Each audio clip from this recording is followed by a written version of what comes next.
Welcome everyone to today's webinar, How to Reduce Your Dependency on Third-Party Booking Sites. My name is Matt Baer, the founder of Q4Launch, and I am excited that you guys are along for the ride with us today. If you've never been on a webinar with us before, welcome. Glad you're here for the first time. Give you a little bit of housekeeping info, introduce you to our company a little bit, and then we'll dive into our topic today. Lots to cover in about an hour here, and we want to leave some time for questions and answers at the end of our time together.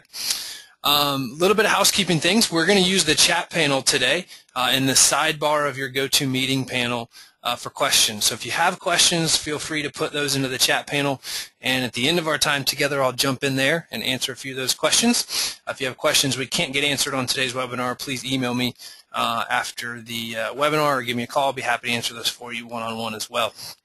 If this is your first time with us, again, welcome. Glad you're along for the ride.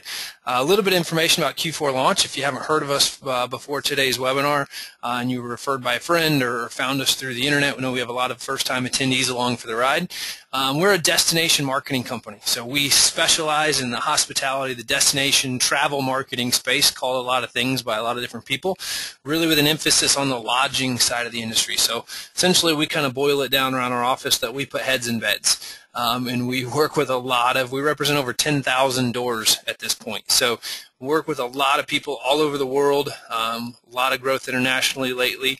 I know some of those customers are on the webinar today as well, so welcome. Glad you're here with us. But do a lot of things in the space and love to share some insights we have as we're developing them. So this has been something, the third-party booking sites, third-party directories, whatever you want to call them, it's been on a lot of people's minds lately. We've been getting a lot of questions.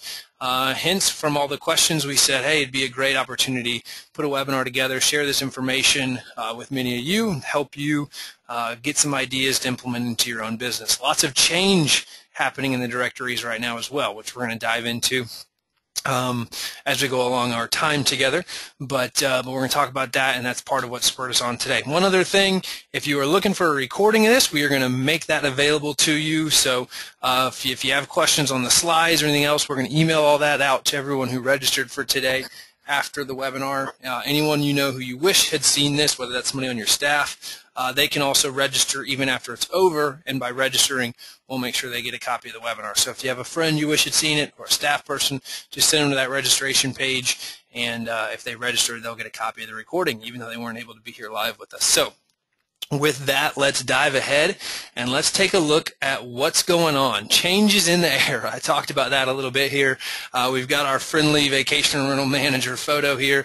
Many of you don't feel so friendly, actually, about a lot of the changes coming down from the directories. We're hearing that from you. We're hearing that from our customers. We're hearing that from people that we're talking to in the industry. A lot of frustration is happening around a lot of these changes. They seem to not necessarily be manager friendly, and we're going to talk about that. We're going to talk about a little bit of forecasting the future a bit if we can.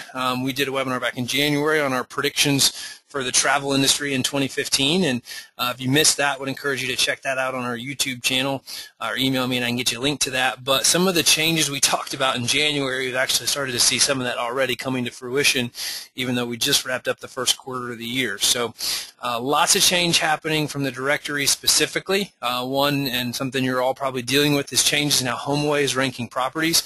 So as a organization, changing the way that whole algorithm is ranking their properties based on the response score and all that. What's going on there? Why are they doing that? Trying to understand what's going on, and how do we come back at that to make sure our properties, our owners' properties, are getting in front of travelers.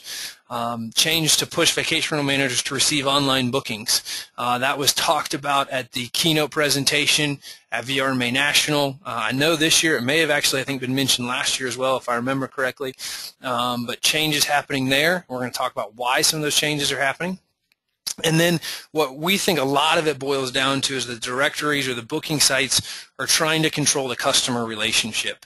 And if you think about it from a business perspective, if they can control the customer, they can control your business.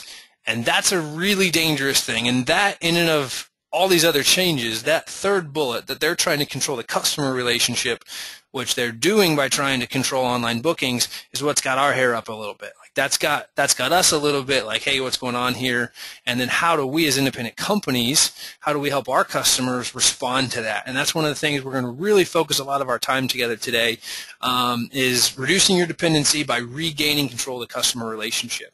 So changes in the air, some potential negative changes that can impact our business, some good changes as well, but we don't need to reinforce what those are. I'm sure you're a lot familiar with the good changes, so we're going to spend some time talking about how do we reduce that dependency, seeing the changes coming down the pike from the booking engines. So let's answer this question first of all. Why do we think directories and booking sites are forcing online bookings? One of our graphic designers who put this together, when we pulled in that bully free zone graphic, I saw that and got a good chuckle out of it. But that's really kind of what's happening here. Like, we're talking about it internally as a staff, but we kind of feel like the third-party directories, the big listing sites, they're starting to feel their own weight. They're starting to get a little bit more self-important than they used to be, and they're starting to be able to bully us around a little bit, and that's not a great place to be as their customers, right? I mean, we're their customers, the end consumer is their customer, but we want to really be working in a place that's a bully-free zone. So unfortunately, we're not necessarily feeling that love quite so much anymore. But the directories, we believe the directories are forcing online bookings for a couple big reasons here. One is it's forcing availability calendars to be kept up to date, which on the surface is absolutely more customer friendly, and I totally get what they're doing there. But what's really going on behind the scenes, we know from several of our customers that there are that there's vacation rental companies to help reduce the cost of the third-party directories. You'll list multiple properties as one listing, or not necessarily list multiple properties, but if you get a lead for one property that's nearly identical to another one, you'll say, hey, we've got that property's booked, but we've got this other 2-bedroom condo, oceanfront, very similar, different decor, very similar. I'll send you some pictures of it. That's actually available for your dates. So being able to get an inquiry on one booking, maybe it's booked, but then help that consumer find another property that's going to fit their needs. That's going to mostly be eliminated if they're forcing this online booking, forcing that availability calendar, because consumers will just see it's booked and then they'll go somewhere else. So that's a potential problem. It's going to drive costs higher for vacation rental managers, which of course drives revenue higher for the directories, which is a big part of why they're doing what they're doing. It also makes it more difficult to list on multiple directories, right? So if it's more difficult to list because you've got to keep that availability calendar up to date, and if those different directories don't talk to each other, their software's not integrated, then you've got availability calendar issues where you might be running into double bookings and potential problems that come with that. So it kind of helps them position themselves against other directories even in a better spot by forcing online bookings. It gives directories, and this is that big one that I was talking about. It gives directories complete control of the customer's buying process. They don't have to really give you any information anymore about your customer. They can essentially just give you a name and an arrival date, and they can send the customer whatever information that you deem necessary. But that's to us a big part of this problem is we're losing a lot of that customer interaction. Now, a lot of our customers have automated check-in where you just go to your property, you go straight to the property, you don't come to a rental office anymore. You go straight to the property, you check in there, the key's already there, or it's electronic keys, or lots of different ways that's being done. But it's reducing our ability to interact with the customer by them controlling that buying process. It's giving them more power, it's giving them more data, it's giving them more control. And that's a big thing we're concerned about, because it's going to potentially make us as an industry more of a commodity. We're going to become not important because all the business is just going to flow through these directories, and then they can control pricing and everything else. We're going to talk about some of those concerns a little bit later as well. But taking a look at why they're doing this is some of the things. But at the end of the day, why is it's all about increasing control and revenue. If they increase control, they can increase revenue. We heard, I think it was 2 years ago in Nashville, that they think, the marketing side of the business is worth about 50% of your revenue. Now, I doubt very many of us are spending 50% of our revenue right now with third-party directories, but that statement was made, so now it's kind of saying, if your business is in a place where you can afford that, that's great. But most of us probably aren't. Like, most vacation rental managers can't afford 50% of their budget to go to marketing, even if it does come with a guaranteed booking. Like, we only have to spend money when we get a booking. That's a great concept, but not at 50% of the overall booking.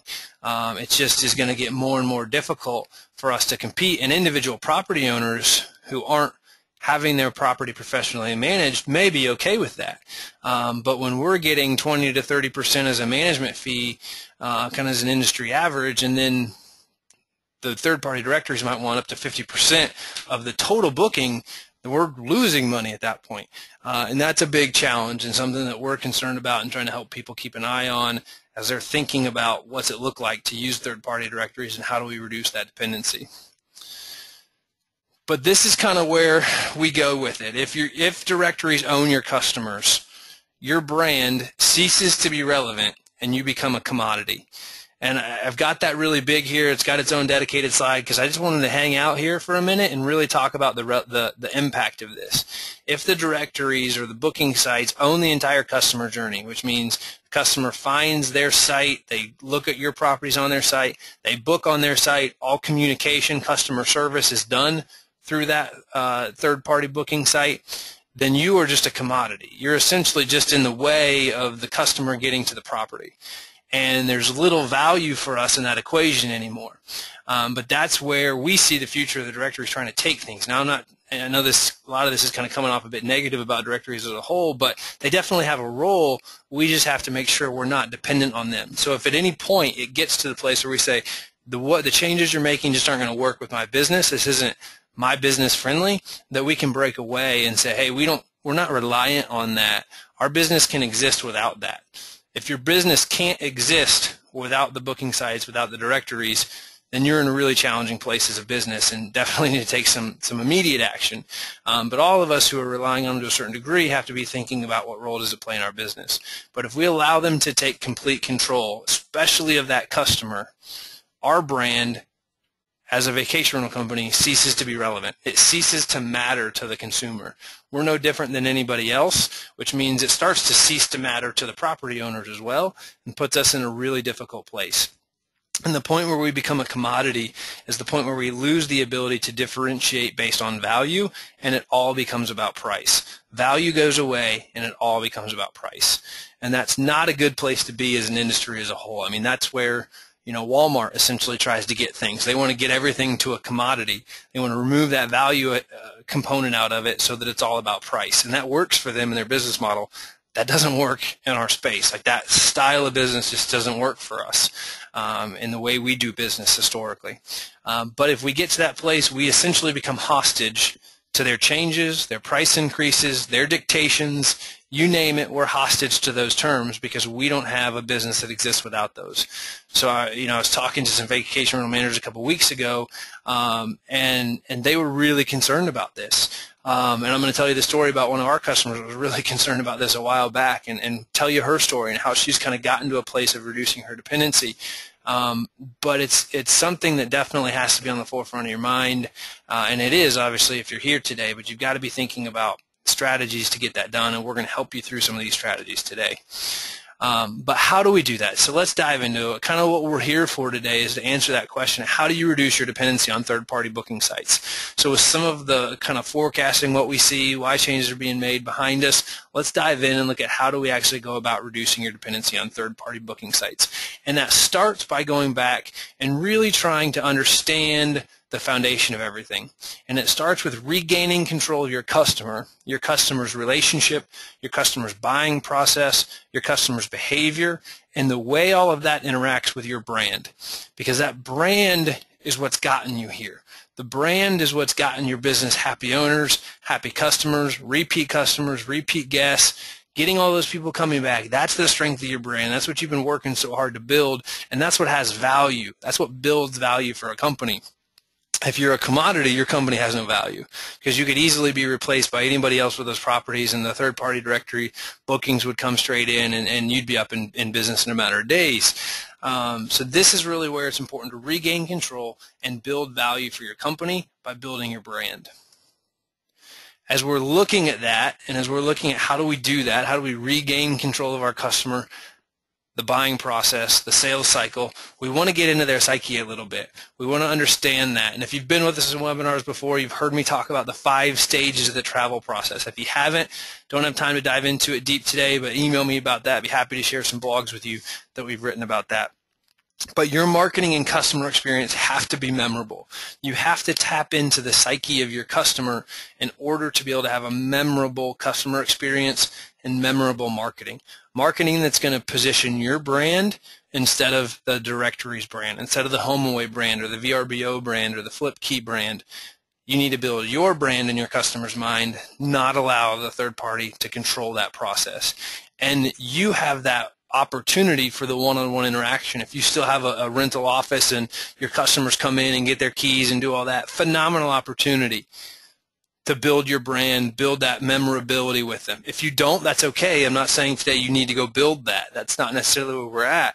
But what we are saying is you got to look at your marketing and your customer experience a little bit differently and prioritize that and find ways to get that done in a great way. But really what we're looking at is we kind of pull out a little bit is this concept of what is it that the directories really do for us. They take our inventory and they put it in front of an audience or a customer base who's looking to book vacation rentals. So if we want to reduce our dependency on a third-party directory, a third-party booking site, we have to find other ways to reach customers who are booking vacation rentals, right? I mean, that's what it's all about, is they've developed a really good marketing platform. They've developed killer marketing that helps them get their message in front of customers, and through the audience that they have built, they are then willing to put your inventory in front of their audience for a fee. And the challenge is they're getting more and more control over that whole process. So if that's where we know we are, right, that's what they're providing us. They're providing us really a way to put our inventory in front of customers. To reduce our dependency on that, we have to find other ways to reach customers booking vacation rentals. And for a lot of people, they say, well, I can't think of any other ways. But we're going to talk about that today. We're going to dive through some ways, and I'm going to tell you Brandy's story about how she's helped do that. And the way we're going to talk about measuring this today is to measure this as traffic to your website, because we believe that traffic to your website is prospective customers. We talk about eyeballs on inventory. The traffic to your website is eyeballs on your inventory. And that's what starts the booking process. If we can increase traffic to your website, we can increase eyeballs on your inventory.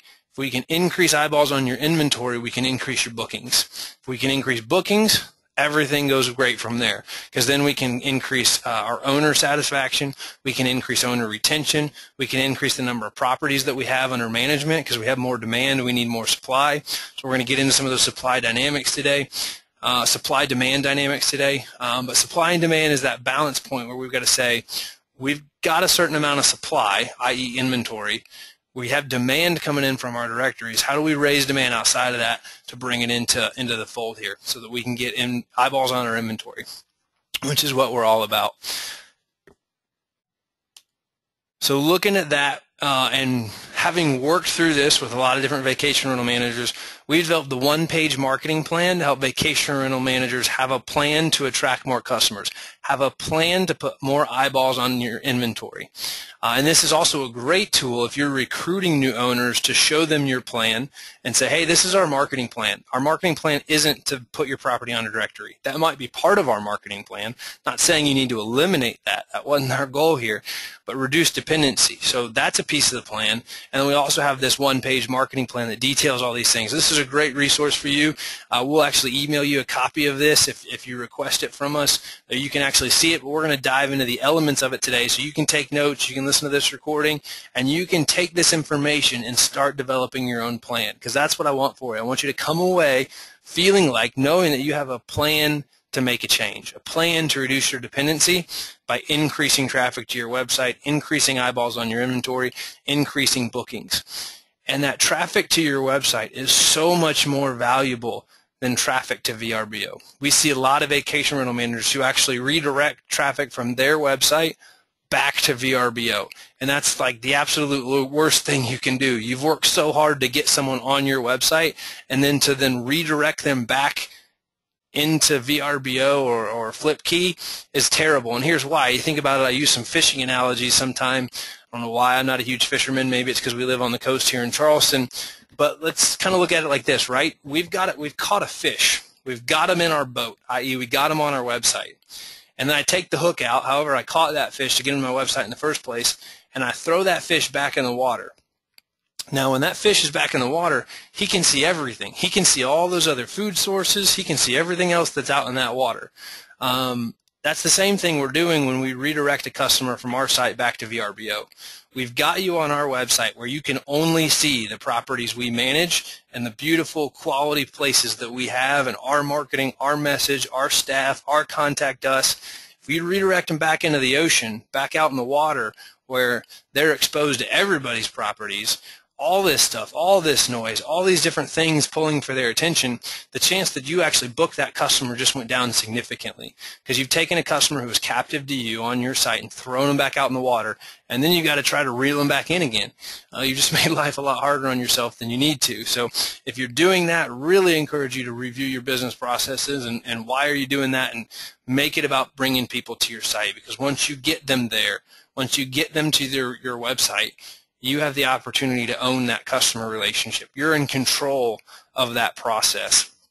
And that's the place we all want to get. We all want to get that relationship, that control of our customers' buyer journey back in our wheelhouse. So let's dive in and look at some different ways, and let's meet Brandy. Brandy's the marketing director of the Seaside Vacations.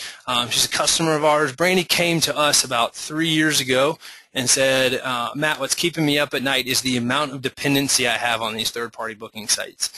She was, a lot of people weren't having this conversation at this time, but Brandy was forward-thinking, and I'm going to share some of what Brandy has done in her marketing and share some of the results that she has seen today, so that you can see how this change is possible for you and the type of results that you might see. So we're going to kind of follow Brandy's story throughout our time together and make sure that to kind of tie it back to an actual story and an actual real results.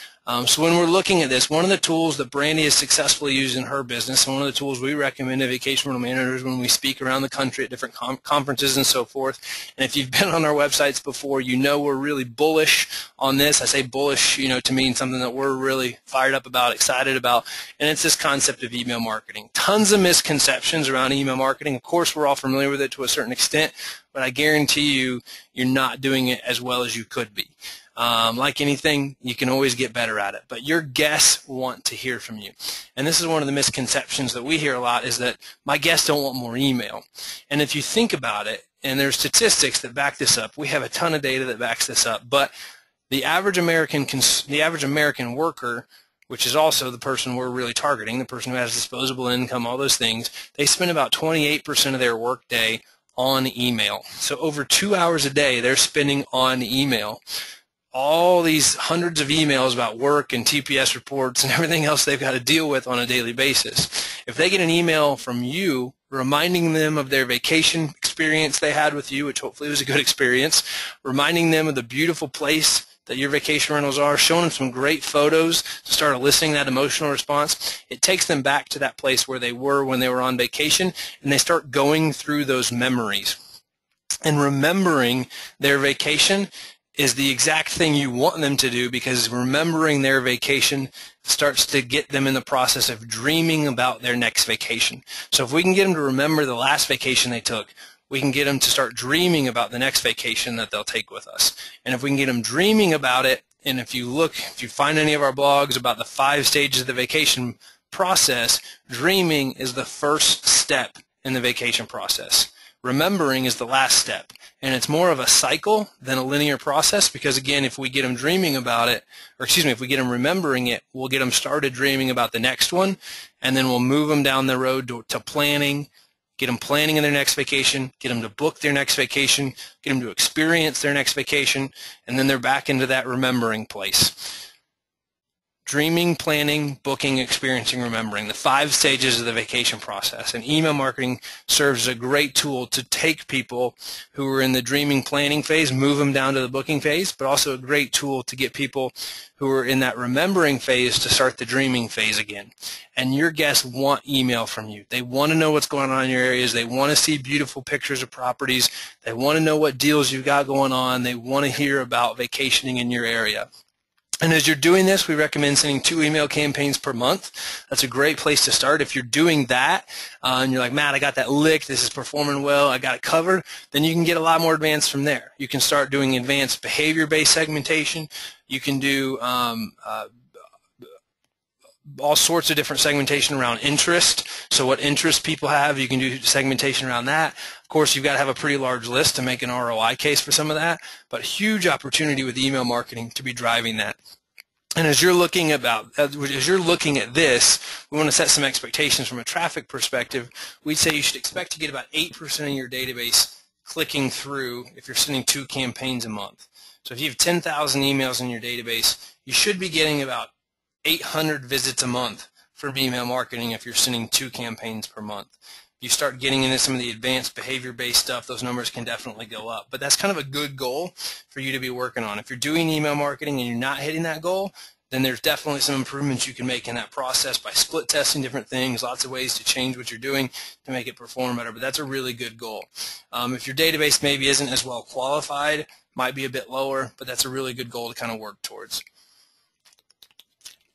And this helps us because this is all about regaining control of that customer process. Even if you're getting bookings from the booking sites or the directories, but you're not email marketing to them, you're missing the opportunity here. So every time new guests come stay with you, you want to capture their email, you want to get them opted in into your email marketing so that you can gain control of the relationship and not just go back to VRBO every time. So as we look at Brandy, Brandy, since she started with us, has increased email marketing visits from about 80 a month. She was managing her own email marketing, was getting about 80 visits a month, not doing it real consistently, and now she's averaging about 950 visits a month from email marketing, with a lot of months performing well above 950. So email is absolutely performing incredibly strong for Brandy. Based on her database size and so forth, getting a ton of leads, which we're going to talk about lead generation later, getting a ton of bookings and a ton of phone calls. I was talking to Brandy about this a couple months ago, and she's like, "Man, it's awesome now. Every time an email blast goes out, I tell the girls at the front, get ready, the phones are about to start ringing." We send out an email blast and the phones start ringing. And Brandy's experienced that success because she's committed to that 2 email campaigns every month and pushing great content out in those campaigns. Now you see the fluctuation in that blue line, lots of seasonality in that, of course. Like, we've all got seasonality in our businesses, so there's definitely seasonality. But when we look at the averages, that's kind of where the averages end up. So great success has really had a big impact on Brandy's business to be able to drive that revenue. When we take a look at social media, that's an important piece as well. It's kind of one that's lower on the overall chain for us as far as priority, but you've got to have a presence there. Anymore, it's all about the credibility check. A lot of people will go check your social media presence just to see if you're credible, just to see what your interactions with customers look like, just to see if people are engaged with you, just to see how many fans that you have. And with that, one is keeping that engagement up, right? You've got to make sure you're staying engaged on social media, and with that, recommend posting 3 to 5 times per week. Don't think you have to be on every single platform out there. Focus on the big ones, or focus on the ones that you like. We really encourage you to be on Facebook for sure. Pinterest we've had a lot of success with it, specifically driving traffic. You can drive a lot of traffic with Pinterest if you use it well. On Twitter and some of those others, maybe a little bit lower on the social media priority list. But you need to be posting 3 to 5 times per week. You need to have at least 1,000 fans, which maybe not seem like a lot to some of you, but the average vacation rental company has about 300 fans. So it's significant. And there's something kind of special that happens in social media. When you get above 1,000, it seems like Facebook tends to push your content a little bit more. Your page is bigger, you get more traffic back to your site, you've got a more active presence going. So 1,000 is a really good goal. You need to have at least that. It's also kind of that credibility check of saying you log onto their page and it's like, wow, these people have 1,000 fans. They must have it going on. They must have their stuff together. If you're over 1,000 fans, you should really set a goal to grow your presence at 5 to 10% per month. The average page grows at about 10% per year, so this goal is about 12 times the average. So it's a pretty aggressive goal, but at the same time, this is your opportunity to put your message in front of people. We have had a lot of success by growing a page and then using last-minute cancellations in peak season or last-minute availability, tying it to a boosted post, boosting that out. to people to be able to fill last-minute availability. But we're only able to do that because we've got a page that's growing, we've got a page that's large, we have a page that has a lot of engagement because it's posted to regularly. So as you're looking at social media as a part of your overall strategy, as you're looking at social media as a part of your way to control your customer relationship, really encourage you to kind of follow these suggestions and have a plan to grow your page at 5 to 10% per month. And if you don't have 1,000 fans yet, make sure you have a plan in place to at least get there and make sure people are engaged with you. When we look at Brandy's growth, Brandy was in that same place back in 2012 when we started kind of talking to her and coaching her a bit. She had about 297 fans following her in Facebook specifically. I pulled this graphic last week, and as of March 25th, she had 11,045 fans following her on social media. You see some little strong, steady growth there at the beginning. Then you see a spike from a contest that she ran back in October 2012, and then you see really strong, steady growth for the last two and a half years there. And that's really good quality social media management. It's not just one spike and that's it, and it flatlines, but it's a spike and then strong, steady growth that comes from that over a period of time. I'm getting a message from GoToMeeting that we might be having some audio issues. So I apologize if anybody's experiencing audio quality issues. We're going to keep pushing forward here. Hopefully those audio issues will get themselves resolved and won't be an ongoing problem for us. But that growth is really an important part of that overall social media presence perspective. The next thing that we're looking at is search engine optimization. You know, when we're talking about how do we reach more customers, you absolutely have to make sure that you're on page one for the most valuable keywords for your business. I put in Charleston vacation rentals here because we're in Charleston. You know, obviously we're not ranking for Charleston Vacation Rentals being a marketing company, but we would encourage you to substitute your city name in and look at that. Pet-friendly vacation rentals, and then getting more long tail on some of those, even more specifically. One-bedroom vacation rentals on the beach, oceanfront vacation rentals with ski and access if you're a ski destination. Lots of different long tail keywords you could be looking for, but know your high value keywords and make sure you're on page one for those. As you're looking at that, one thing that Google, you know, all these algorithm changes, the latest one coming out 2 weeks from today actually with the mobile update, and there's some information on our blog about that if you're not sure what I'm talking about, but all the changes Google has ever made in their algorithm, the one thing they have never changed is that good quality content creation, content is king. And what that means is you have to be creating fresh content regularly. You have to create and publish engaging, fresh content on a regular basis. And we do that by creating great quality blog posts and posting them on a weekly basis. And we're going to talk about that here in just a minute.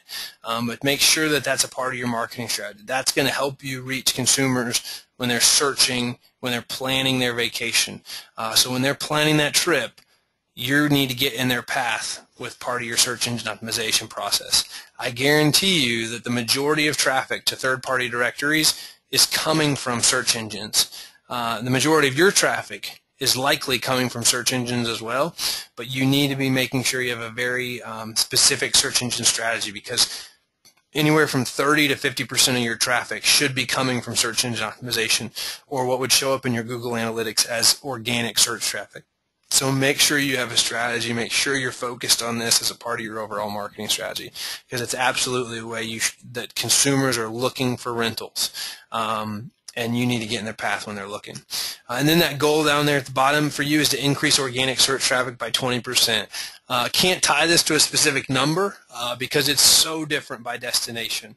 You know, every destination has a little bit different search volume when it comes to vacation rentals and so forth, based on how much tourist traffic is coming to the area.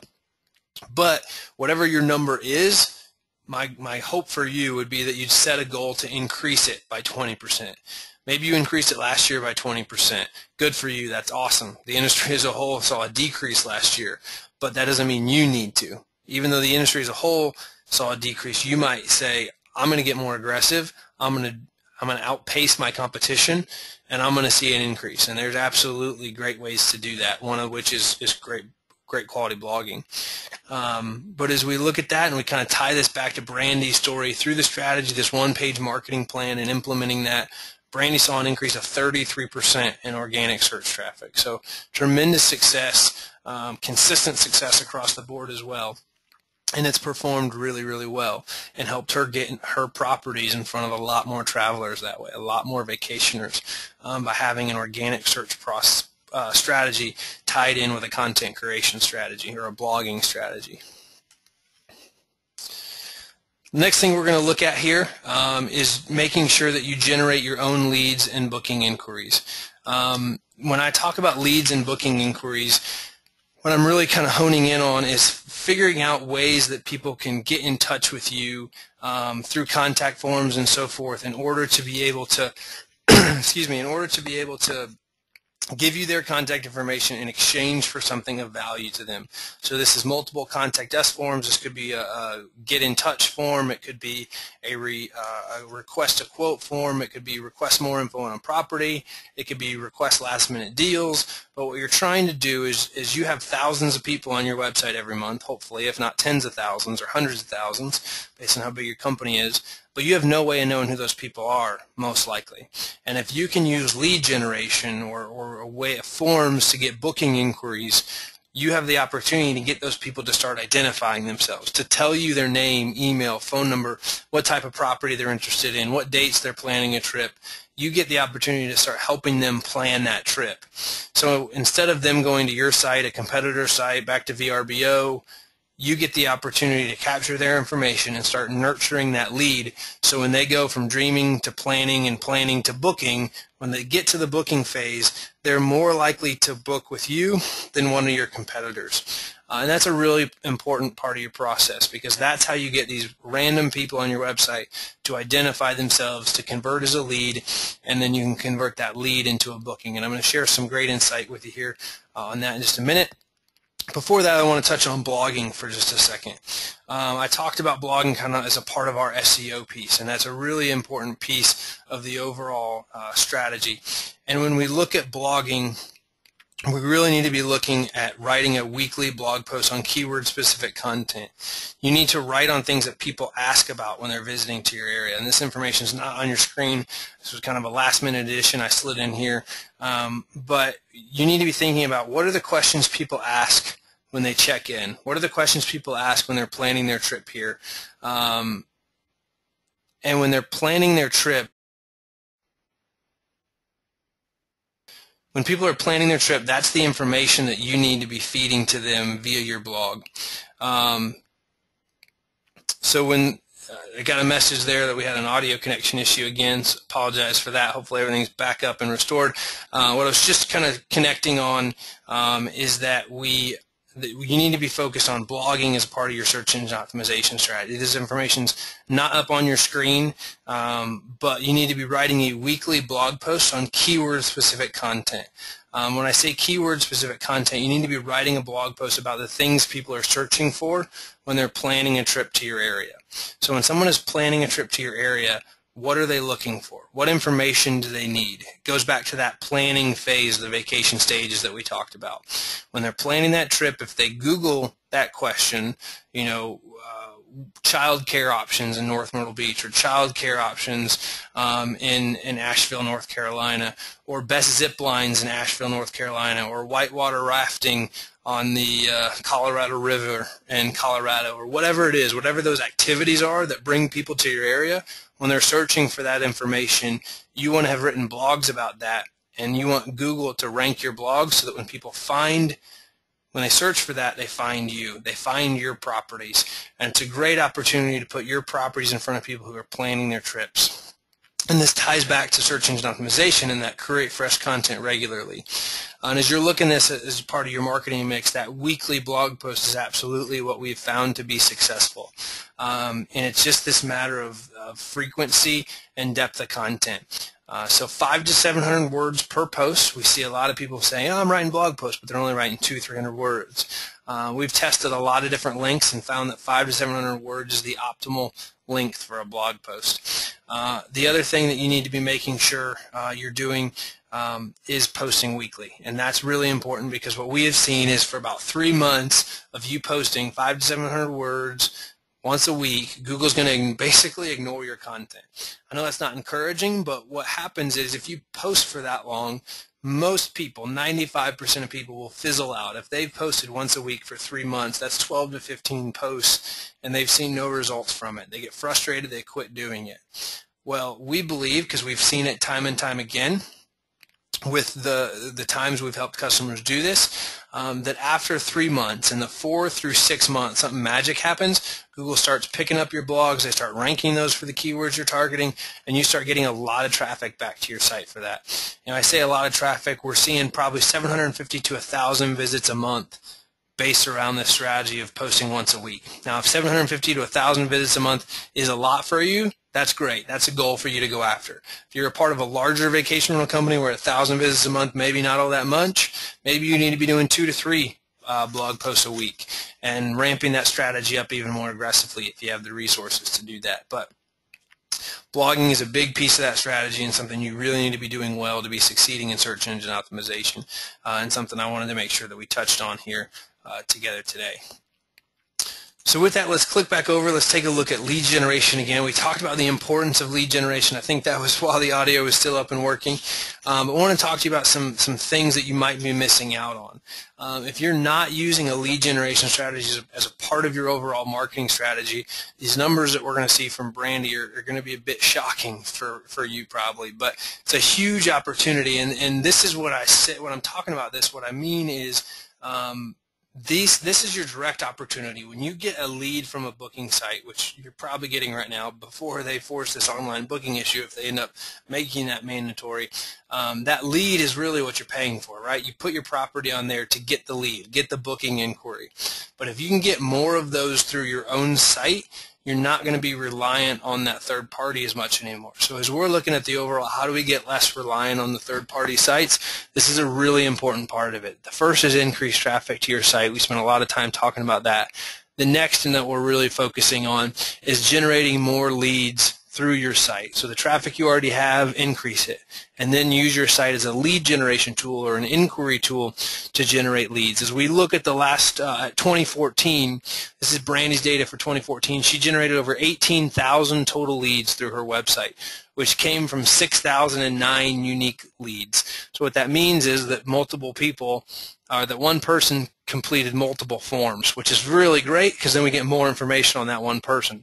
So 6,000 unique leads that converted to 1,502 bookings for a 25% lead to booking conversion ratio. You compare that to a lead conversion ratio that you might be getting on a HomeAway or a Flip Key lead, typically seeing those more like 10%. So when you're thinking about how is my staff spending their time, how is our reservation team spending their time, would you rather they spent time calling leads and emailing leads that convert at 10% or calling and emailing leads that convert at 25%?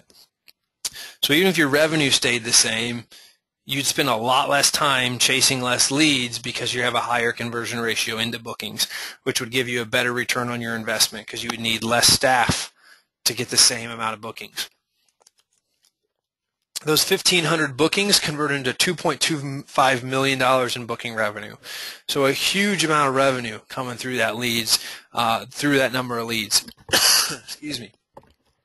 So it's a really big opportunity, and something if you're not using lead generation as a part of your overall website strategy, you're really missing out on. So the next thing we want to talk about, and I go to I speak at a lot of places, I go to a lot of places and hear a lot of speakers, and one thing that I've kind of come to always include in talks and love speakers who do is you've given us some great information here. You've really, hopefully your thoughts have been provoked. You're thinking about things a bit differently maybe than you were before we started together today.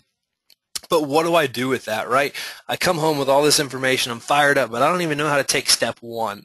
So what we always want to do, kind of as a company, one of our commitments on these webinars and through our various speaking engagements that we do, so we always try to give you a next step.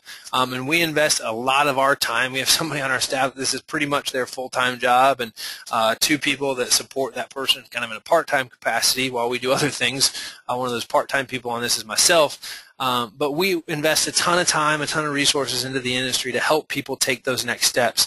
And it's because we are really committed to you as the individual vacation rental manager succeeding, and we want to help you get that next step taken. You know, we'll help you get that next step taken and then you kind of help launch you off to do this on your own and get you going on it. If you've been with us before, you've probably seen some of those types of things. Maybe you've been a part of one of those. A really good opportunity. No strings attached. We just give you about 30 minutes of free advice. We look at your marketing. We actually prepare a report for you that we call a free marketing grader report, but it tells you your marketing and how it scores 0 out of 100, and then it's a report that actually lets us then say, okay, here's the 5 things you really need to be focused on. Here's 5 action items you should be focused on in your marketing to take it to the next level. If you're going to reduce your marketing dependency, you're going to get more traffic to your website, you're going to start generating leads, here's your 5 action steps you need to take. We have software that runs that report for us automatically, so that makes it really easy for us to provide it to you. And then we do that free 30-minute call. We really try to keep those to 30 minutes just because we usually get a lot of requests, and just kind of help us get the chance to talk to everybody. We keep those about 30 minutes. But after we wrap up together today, I'm going to send out an email with the opportunity to request that. Again, free, no obligation, just something we do to kind of give back to the industry, but help you think about, okay, I'm fired up about this, but man, what's my next step? What's my immediate step I need to take? We'll give you that advice, and kind of you can launch off to do that. We'll also tie you into some other resources. Through those calls, you can ask us other questions, and we can tie you to other places, other webinars we've done in the past you can view on our YouTube channel, blogs that we've written that would be really helpful for you. We'll kind of put you in touch with those resources to help you kind of launch out into that and get that next step taken. So really encourage you to check that. Watch your email inbox from that email from me as soon as we wrap up here together today. If you're listening to this as a recording, post-fact, that email would still go out to you and it'll be in your inbox, so you just have to look back to the time this recording actually took place, and you'll find an email from me on that if you registered for today's webinar. But with that, that kind of puts us right at a couple minutes late. It's 2:47 p.m., so I want to hang around, answer a few questions for you. Appreciate everybody's attendance. You got questions, we've got answers here to help you kind of debunk some of the myths around the third-party booking sites, but also help you understand kind of the overall mix. How do we figure that out? How do we get that going for ourselves? So hang around here and answer a couple questions for you. Awesome. Here we got a question from Chris. Currently, we are on one third-party booking site and about to be on another one. Should we not waste our time and money on this, or does a site like VRBO have any value? That's a great question, Chris, and a heavy question, right? So to be able to really say that, I'd have to really get into your unique situation. I can't make a matter-of-fact statement and say yes or no. VRBO absolutely has value, and that's not what we're trying to say today, that it doesn't. What we're trying to get across is that you need to make sure that you're not reliant on that, that if that website shut off tomorrow, would your business struggle? Would your business be in trouble? And if the answer is yes, then you need to be really thinking about having another strategy in place to get that done. If you'd say, no big deal, it wouldn't bother me at all, then you're in a good spot. So Chris, I would really encourage you to take advantage of that marketing grader, because then we can look at your specific situation and answer that more specifically to you, and not quite as broadly for everybody who's in attendance today. So. But good question. But big picture, that's the thing to take away from today is they have value, they have a role in your marketing, but they shouldn't be your primary source of business. If they are your primary source of business, you need to consider making a change. Question here from Julie: blogs versus email marketing, difference in content. Great question, Julie. Very different. So blogs need to be more long form. And I say that they should be 500 to 700 words. They should be written around a specific keyword. So one specific target keyword per blog post, 500 to 700 words. Use some white space to visually break it up so people are interested in reading it. Maybe include some calls to action to search properties or view specific properties that might be close to a particular activity or thing that you're featuring in that blog post, and be posted to your website as a part of your website. Email marketing is very much designed to be a snippet. You could use snippets of blog posts, meaning like maybe a 50 or 100 word teaser about a blog post with a headline where they could click to read the whole blog post, but don't put the whole blog post in an email campaign. Nobody wants to read that via email. You really just want to get them back to your site. Email is also a great tool to do other things besides feature blog posts, to feature featured properties, feature specials that you might be running, feature upcoming events in your area. I'm a Christmas junkie, so I share this example. A lot of things we're doing around Christmas, speak a lot in December. But if you've got a lot of Christmas things going on, I planned a whole Christmas vacation for a group of my friends based off of an email marketing blast I got that told me about a Dickens dinner that was happening actually at a property we represent, and told me things in the area we could do for a weekend trip up there. So that email campaign featured this Christmas event, featured things to do in the area, and that got me to make a booking, but it also got me to send that on to all my friends, and then a lot of my friends came as a part of that trip and kind of did a whole friend weekend at this property. Really cool thing. But that's a great way to use email marketing to show people what's going on in an area and get them to come to the area for that. So great opportunity for that. I have some questions in here about pricing for third-party directory sites. We've heard a ton of different pricing strategies and models, pay per booking, pay per lead, pay a flat fee. So not necessarily going to get into pricing of the third-party directory sites or necessarily say which ones we think are better than the others. Today can't really address that, but because it's so different for everybody. But happy to hang out a few more minutes and answer some other questions that you might have regarding kind of the whole marketing strategy. Did get a question about the one-page marketing plan. If you want a copy of that, there's actually an Excel spreadsheet we've put together, pretty cool spreadsheet we've put together to help with that. If you want a copy of that, just email me. My email's on the screen. Be happy to get you a copy of that one-page marketing plan, or if you request the marketing grader, we can set that up for you then as well, and get you a copy of that one-page marketing plan on that, the Excel spreadsheet that will help you kind of plan your marketing and build kind of a strategy around that plan.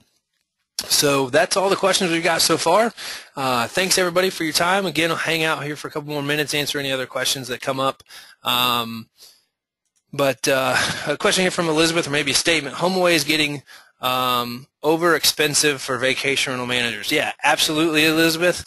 It's getting very expensive, and they keep raising their prices, which is why part of why we were talking about this webinar today, because a lot of our customers have pushed back. We had one customer completely pull all their inventory down from HomeAway or VRBO.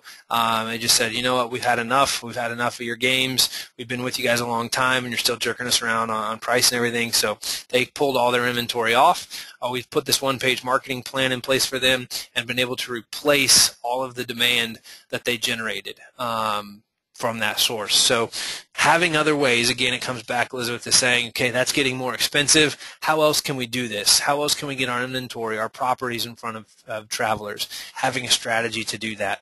And in that case, they've had tremendous success with that. Brandy reduced her dependency on third-party, to kind of go back to Brandy's story, third-party distribution partners by 50%. So in the first year, she reduced her dependency by 50% on third-party distribution partners. Has been able to save money, pull money back from those sources. And as they've moved her properties down the rankings and other things and other challenges, helped her business stay in a really strong position because she's not relying on them anymore. So appreciate that comment, Elizabeth. Also some questions about our rates for the services we provide. Again, happy to have a conversation directly with you kind of about what that looks like. Our point for the webinar today wasn't necessarily to talk about that so much, but as it was just kind of give you some thought-provoking ideas, get you started down that road. But Elizabeth, be happy to connect with you on that one-on-one to kind of see what that would look like for you and learn a little bit more about your business as well. So happy to have that conversation with you. So if anybody else has any questions, drop them there in the chat panel. We will get those questions answered. Appreciate your time. Appreciate you tuning in with us. We do a monthly webinar, so definitely stay in tune with us. Watch your inbox from us. You can subscribe to our blog at q4launch.com/blog. You can follow us on social media. But watch your inbox for invitations to future webinars. We'll also be in Portland and Norfolk this year at the VRMA Eastern and Western seminars. Actually, leaving for Portland on Sunday, so be there next week, and then we'll be in Norfolk at the end of the month. So if anybody's going to those, would love for you to shoot me an email, because I'd love to meet you at the bar and grab a drink together, or stop by our booth and introduce yourself. So please come find us there. We'll be there as well as out and about, but check your email for those emails coming from me with the marketing grader. You can check that out. Great next step for you if you're interested in learning more. If not, we'll hopefully see you at a VRMA conference here soon, or on a future webinar. Thanks everybody for your time. We'll talk to you again soon.